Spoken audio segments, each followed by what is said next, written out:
Welcome to the channel. This is True Knight here again. So welcome to a new series that I want to talk about called Yu-Gi-Oh! From Scratch. Or building a deck from scratch, rather. Sorry. So let's say you're joining the game and it's 2024. Game's been around for a quarter century and you don't know what you're doing. Or you saw the anime and you want to join, or you saw a video of people playing at a YCS and it encouraged you to try the game out, something like that. Or let's say you're playing a different TCG and you want to try this one. This game, unlike a lot of others, is very expensive, no matter which way you look around it. What we consider a cheap deck compared to other games, like let's say Pokemon or MTG, Magic the Gathering, or something of that nature, this game is insane. So, to give you kind of a bit of insight, the deck that won Worlds 2022 for Pokemon is $30. It's known as Mew VMAX.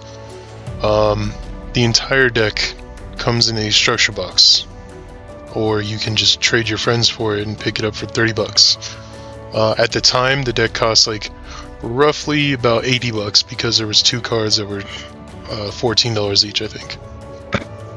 An average Yu-Gi-Oh deck that we consider budget, with staples and extra deck and all, is probably going to run you $250 to $400.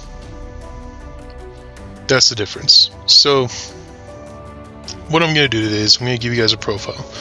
Let's say that you wanted to join the game because you saw these cool monsters called Fire Kings and you thought they looked gorgeous and you wanted to try it, you like the story behind them, and you're interested. Here's a way of getting into a game, or getting into Yu-Gi-Oh! In my opinion. First and foremost advice I can give to you is find people in the game and talk to them. I know that's hard for a lot of people. I know a lot of people aren't very social, and I understand that. I'm not myself. I work from home 6 days a week, and I probably talk to 4 of my coworkers maybe once or twice a week. Other than that, I'm kind of on my own, and I'm just doing my thing. At my school that I'm currently going to for a new career, it took me about 4 months to talk to the person I sat next to. So, I understand that. Social anxiety is a real thing. Here's my encouragement to you. People are degenerate. People are douchebags. People are rude. Trust me, I have a YouTube channel. I know about people like that.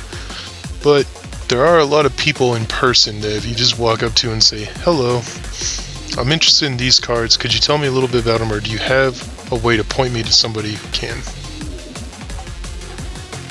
Yu-Gi-Oh! Players love nothing more than to tell you their deck techs and why it works. So, it's what I do for a living on YouTube, is why I'm playing the cards I am and why they're better than the choices you've made. LOL. But you'd be surprised how many times you can sit down with somebody at a Yu-Gi-Oh! Table and say, "Can you tell me why this works and why it's a better option than what I'm thinking?" Or, "Hey, I'm thinking about getting in the game. Can you help me out?" The best thing I've done is I've become part of a team.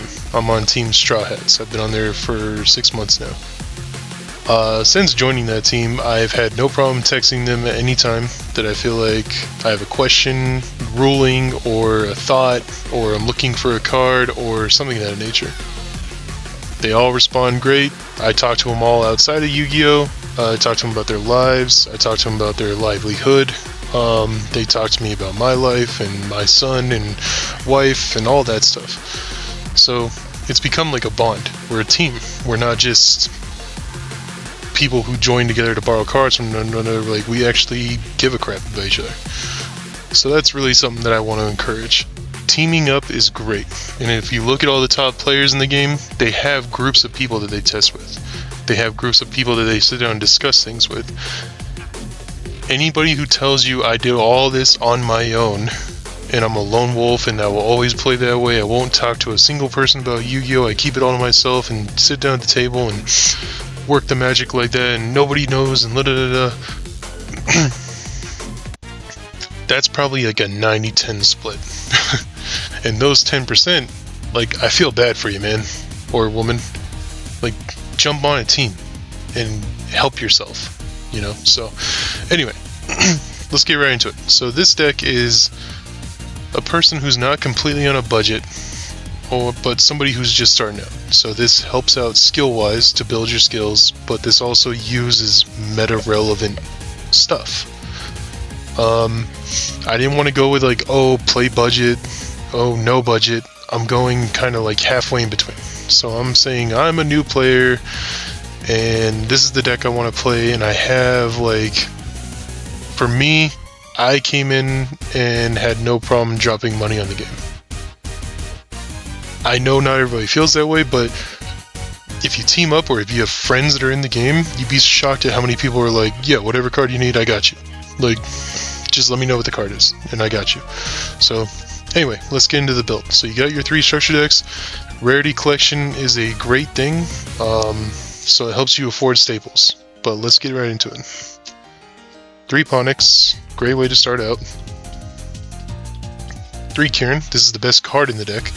Learning this card's interaction and what it does is pivotal to your strategy, so really sit down and read these cards. I cannot stress enough, the number one thing, and it's a meme by now and it's stupid, is Yu-Gi-Oh! Players don't read.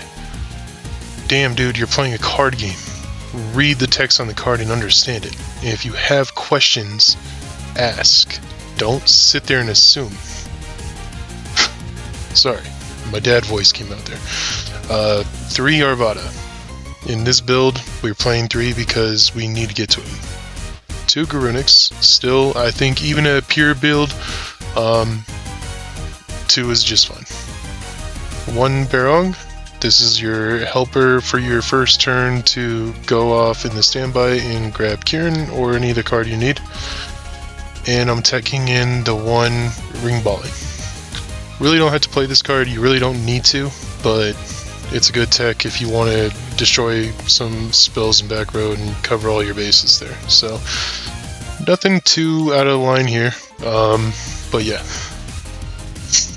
Now for the spells, playing 2 Island and 2 Sanctuary. I don't need to up either of them to 3, never really needed to. It's a great way to get into your combo and get going.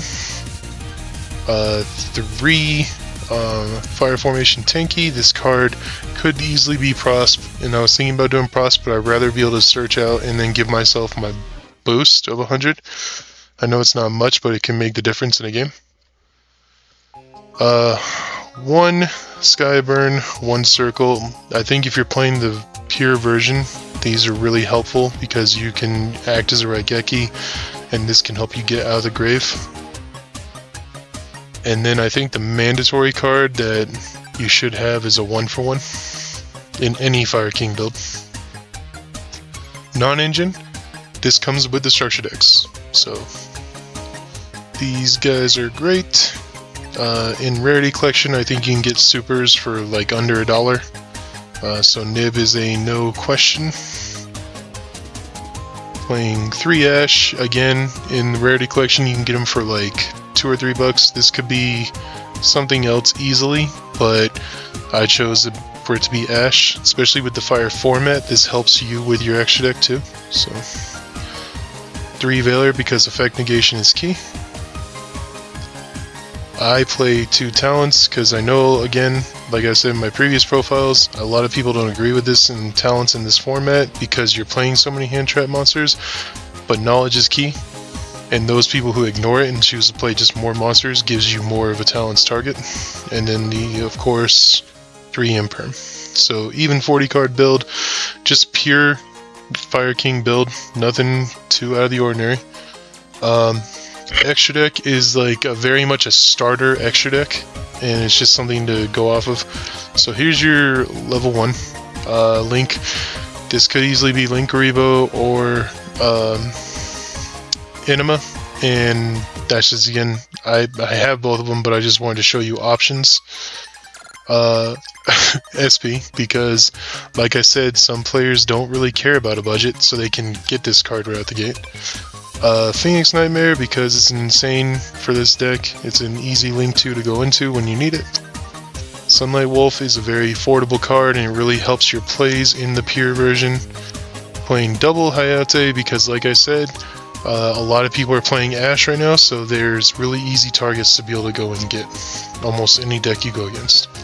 Heat Soul is nuts. It's really helpful. The 1 access code, because again we're not on a budget. 2 Garunix, not really much to say there. The 1 Ding, I went with number 1 because it's a crazy tech tard. I like this guy because of the spell and trap negation, and then 2 of your super poly targets that are in the side deck. My apologies, somebody hit me up at work and I had to respond to that. So, yeah, it's a pretty standard extra deck. The 2 Garunix really help this deck because you are playing a few level 8s and it's really also really easy to go into with your Sanctuary setup. Ding, I love this card since I started playing this deck, so I think it's just removal is great. This guy is awesome because he kind of reminds me of the Cashier extra deck monster that lets you look at the extra deck and take away. The spell and trap negation is just insane, and then the 2 super poly targets, again, it's just great flexibility for this deck. So, not much to say there. And then for our side deck, we're going to go into 3 Ghost Spell. Again, Rarity Collection really helps this deck. 2 Duster, 1 Lightning Storm, 3 Super Poly. All these are going second targets that can really help out against any deck you're playing at a locals level, which is what I think you should start with. Please, gosh, don't jump into the game and start at a regional level. 3 Anti-Spell, great card to go into going first, and the ultimate shutdown card of the format is 3 Summon Limit. So that's it for my thoughts on somebody just starting out in the game, or even if you're an established player and you're starting a new deck. This is a great way to just kind of jump into it. I mean, I think that YouTube kind of ruined the game in a sense of people who wanted to pick up a new deck would just look online at what all the top players are playing and go buy that deck. I think if you're starting a new deck, it's really important to learn its basis first and then extend out and go try new stuff. For instance, I have all the Tri-Brigade stuff, I have all the Dogmatica stuff, I have all the Snake Eyes stuff, but every now and then I still just mess around with Fire King on its own, because I'm making sure I understand it.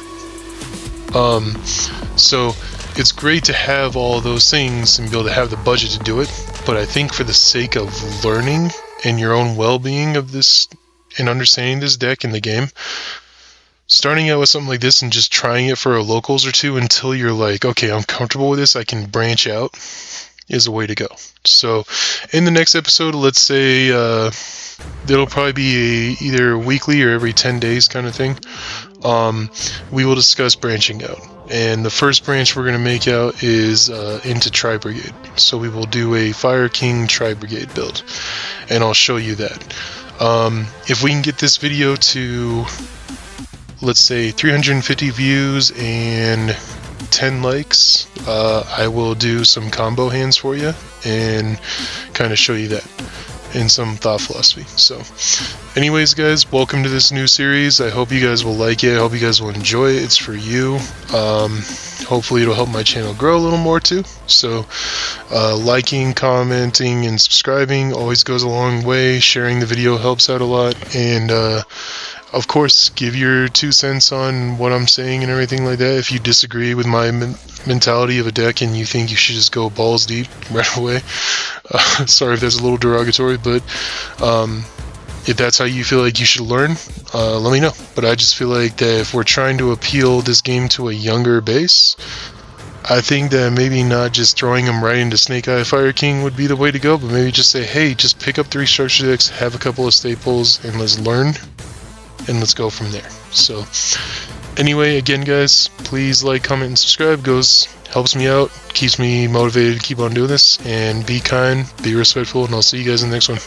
Peace.